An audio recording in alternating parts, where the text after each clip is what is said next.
Talk about Friday night. How big is this for you guys, just from a standpoint? Two rivals going at each other, and probably not a whole love, lost there as well, and just kind of the football game you kind of live for, isn't it?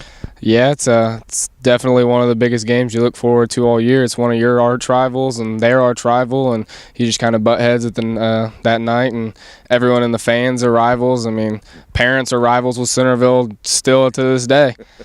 Do you guys, social media is so big. Do you ever see any of that on the social media, a little chatter going on now and then? For the most part, we keep it all off social media. It's kind of keep to ourselves, and I know especially our coaches make sure keep it to yourself. Don't throw it out there for everyone to see. It's let them know what you got Friday night. Hey, by the way, two running football teams that run the ball very well, and you know that as well as anyone.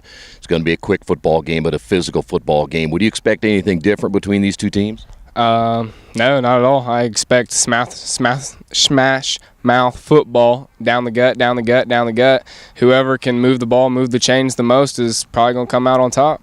What do you guys got to do against their defense? It's a physical, go to the football defense. I'm sure you've seen some like that before. In fact, you guys are like that. But what can you do against that defense that might make the difference?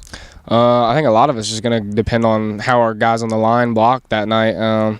We got a couple of young guys on the line, and if they can get it done, I'm sure all of our backs in the backfield can run behind them.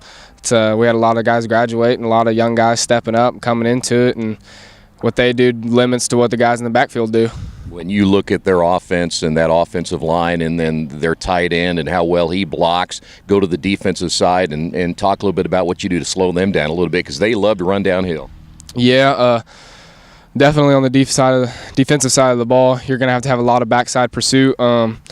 First guy to the ball is going to have to take out their lead blockers, and everyone behind just going to have to come in, and you're just going to have to outman them. They've only got so many guys that can block, and you just got to get to the ball. I've asked guys in the past whether you sleep the night before, and in a big game like this, and Coach talked about how many times you guys have won here at home in the Tri-Eastern Conference. Do you get much sleep on a night like this? You're just thinking about football? You get your fair amount of sleep, but you're always waking up a little bit earlier than you expect to, because you've got the butterflies in your stomach and you're ready to go. This might be a silly question to ask, but how forward do you look into this one? It's just got to be a great atmosphere, and all the fans going to be here. You just can't beat it. Yeah, as a senior, it's your last homecoming game you play.